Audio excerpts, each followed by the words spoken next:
Hi ನಮಸ್ತೆ. ಇವತ್ತೊಂದು ಸಿಂಪಲ್ಲಾಗಿ ಖಾರ ಪೊಂಗಲ್ ಮಾಡೋದು ಹೇಗೆ ಅಂತ ನೋಡೋಣ ಬನ್ನಿ. ಖಾರ ಪೊಂಗಲ್ ಮಾಡೋಕ್ಕೆ ಏನೇನು ಬೇಕು ಅಂತ ಎಲ್ಲ ಎತ್ತಿ ರೆಡಿ ಮಾಡಿ ಇಟ್ಕೊಂಡಿದ್ದೀನಿ. 1 ಕಪ್ ರೈಸು, 1 ಕಪ್ ರೈಸಿಗೆ ಸಮವಾಗಿ 1 ಕಪ್ಪು ಹೆಸರುಬೇಳೆನೂ ಕೂಡ ತೊಗೋಬೇಕು. ಹೆಸರುಬೇಳೆ ಎಷ್ಟು ತೊಗೊಳ್ತೀವಿ ಅಷ್ಟೇ ರೈಸು ಕೂಡ ಇರಬೇಕು. ನಾನು 1 ಕಪ್ ರೈಸ್ಗಿಂತ ಸ್ವಲ್ಪ ಕಮ್ಮಿ ಹೆಸರುಬೇಳೆ ತೊಗೊಂಡಿದ್ದೀನಿ. ಒಂದು 2 ಸ್ಪೂನ್ ಇರ್ಬೋದು ಅಷ್ಟೇ. ಅಕ್ಕಿ ಒಂದು 2 ಸ್ಪೂನ್ ಜಾಸ್ತಿ ತೊಗೊಂಡಿದ್ದೀನಿ. ಬುಲೆಟ್ ರೈಸ್ ಬಳಸ್ತಾ ಇದ್ದೀನಿ. ಹಾಗೆಯೇ ಖಾರಕ್ಕೆ ಎಷ್ಟು ಬೇಕು ಅಂತ ನೋಡಿಕೊಂಡು ಹಸಿರು ಮೆಣಸಿನ್ಕಾಯಿ, ಆಮೇಲೆ ಕಾಳು ಮೆಣಸೇ ಮೇಯ್ನ್ ಇದಕ್ಕೆ. ಖಾರ ಪೊಂಗಲ್ಗೆ ಕಾಳು ಮೆಣಸು ಎಷ್ಟು ಹಾಕ್ತೀವಿ ಅಷ್ಟು ಟೇಸ್ಟ್ ಬರುತ್ತೆ. ಬಟ್ ಖಾರ ನೋಡ್ಕೊಂಡು ಹಾಕಿ. ಕರ್ಬೇವಿನ ಸೊಪ್ಪು, ಗೋಡಂಬಿ ಸ್ವಲ್ಪ ಒಗ್ಗರಣೆಗೆ, ಆಮೇಲೆ ಅರಿಶಿನ, ಆಮೇಲೆ ಸ್ವಲ್ಪ ಕೊತ್ತಂಬರಿ ಸೊಪ್ಪು. ಇಷ್ಟಾದರೆ ಸಾಕು.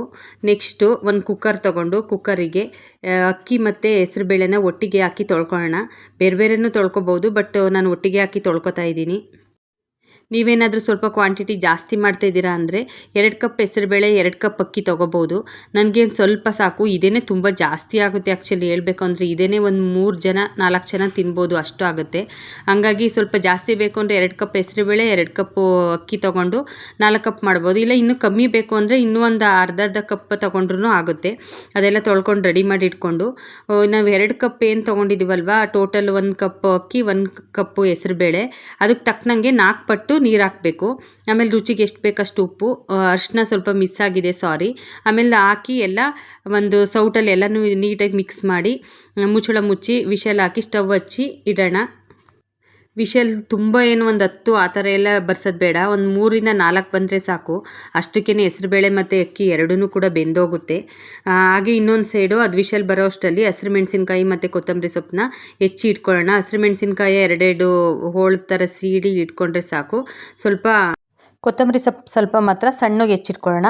ಹಾಗೆ ಒಂದು ವಿಷಲ್ ಬರ್ಸ್ಕೊಂಡು ವಿಷಲ್ ಆ ಕಡೆ ಹೋಗ್ತಿದೆ ಅಂದಾಗ ಇನ್ನೊಂದು ಕಡೆ ಸ್ಟವ್ ಹಚ್ಚಿ ಒಂದು ಒಗ್ಗರಣೆಗೆ ಒಂದು ಪಾತ್ರೆ ಇಟ್ಕೊಂಡು ಅದಕ್ಕೆ ಎಣ್ಣೆ ಹಾಕಿ, ತುಪ್ಪನೂ ಕೂಡ ಹಾಕೋಬೋದು, ಫ್ಲೇವರ್ ಚೆನ್ನಾಗಿರುತ್ತೆ. ತುಪ್ಪ ಇಷ್ಟ ಇಲ್ಲ ಅಂದರೆ ಎಣ್ಣೆನಾದರೂ ಹಾಕೋಬೋದು. ನಾನು ಎಣ್ಣೆನೇ ಹಾಕೋತಾ ಇದ್ದೀನಿ. ಸಾಸಿವೆ ಹಾಕಿ, ಸಾಸಿವೆ ಸಿಡಿದ ಮೇಲೆ ಗೋಡಂಬಿ ಹಾಕಿ ಸ್ವಲ್ಪ ಫ್ರೈ ಮಾಡ್ಕೊಳ್ಳೋಣ. ಇದೆಲ್ಲ ಮಾಡಬೇಕಾದ್ರೆ ಉರಿ ಸಿಮ್ಮಲ್ಲೇ ಇರಬೇಕು, ಇಲ್ಲಾಂದರೆ ಬೇಗ ಸೀದೋಗುತ್ತೆ.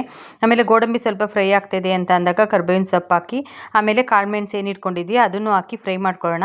ಇದೆಲ್ಲ ಫ್ರೈ ಆಗ್ತಿದೆ ಅಂದಾಗ ಲಾಸ್ಟಿಗೆ ಹಸಿರು ಮೆಣಸಿನ್ಕಾಯಿ ಸೇರಿಸೋಣ. ಫಸ್ಟಿಗೆ ಬೇಡ, ಇಲ್ಲಾಂದರೆ ಫುಲ್ ಸೀದೋಗ್ಬಿಡುತ್ತೆ ಅದು.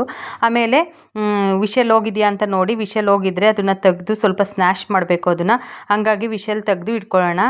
ಮತ್ತು ಸ್ಟವ್ ಹಚ್ಚಿ ಸ್ವಲ್ಪ ಕುದಿಸ್ಬೇಕು. ಹಾಗಾಗಿ ಇದು ನೋಡಿ ಬೆಂದಾಗ ಈ ಥರ ಸ್ವಲ್ಪ ಗಟ್ಟಿ ಅನ್ನಿಸ್ತಾ ಇರುತ್ತೆ. ನಿಮಗೆ ಜಾಸ್ತಿ ಗಟ್ಟಿ ಅನಿಸಿದ್ರೆ ಸ್ವಲ್ಪ ಬಿಸಿನೀರನ್ನ ಕಾಯಿಸಿ ಹಾಕೋಬೋದು. ತಣ್ಣೀರಂತೂ ಮಿಕ್ಸ್ ಮಾಡಬಾರ್ದು. ಹಾಗೆ ನಾವೇನು ಒಗ್ಗರಣೆ ಮಾಡಿ ಆಫ್ ಮಾಡ್ಕೊಂಡಿದ್ವಲ್ವ, ಅದಕ್ಕೆ ಇನ್ನೇನು ಕೊತ್ತಂಬರಿ ಸೊಪ್ಪಿತ್ತಲ್ಲ ಅದನ್ನು ಸೇರಿಸಿ ಲಾಸ್ಟಿಗೆ ಒಗ್ಗರಣೆ ಮಾಡಿ ಆಫ್ ಮಾಡಿದ ಮೇಲೆ ಸೇರಿಸ್ಬೇಕು.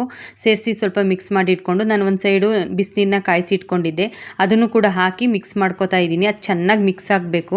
ನೀಟಾಗಿ ಮಿಕ್ಸ್ ಆದಮೇಲೆ ಏನು ಒಗ್ಗರಣೆ ಮಾಡಿ ಇಟ್ಕೊಂಡಿದ್ವಲ್ವ ಆ ಒಗ್ಗರಣೆನೂ ಕೂಡ ಅದಕ್ಕೆ ಸೇರಿಸಿ ಚೆನ್ನಾಗಿ ಮಿಕ್ಸ್ ಮಾಡ್ಕೋಬೇಕು. ಆ ಟೈಮಲ್ಲಿ ಸ್ಟವ್ ಸಿಮ್ಮಲ್ಲೇ ಇರಲಿ, ತುಂಬ ಉರಿ ಜಾಸ್ತಿ ಮಾಡ್ಕೊಳೋದು ಬೇಡ. ಅದನ್ನು ಚೆನ್ನಾಗಿ ಮಿಕ್ಸ್ ಮಾಡಿ ಈ ಟೈಮಲ್ಲಿ ಏನಾದರೂ ಉಪ್ಪು ಕಮ್ಮಿ ಅನಿಸಿದರೆ ಸ್ವಲ್ಪ ಉಪ್ಪನ್ನ ಸೇರಿಸಿ ಇನ್ನೊಂದು ಸ್ವಲ್ಪ ಕುದಿಸ್ಕೊಂಡ್ರೆ ಸಾಕು.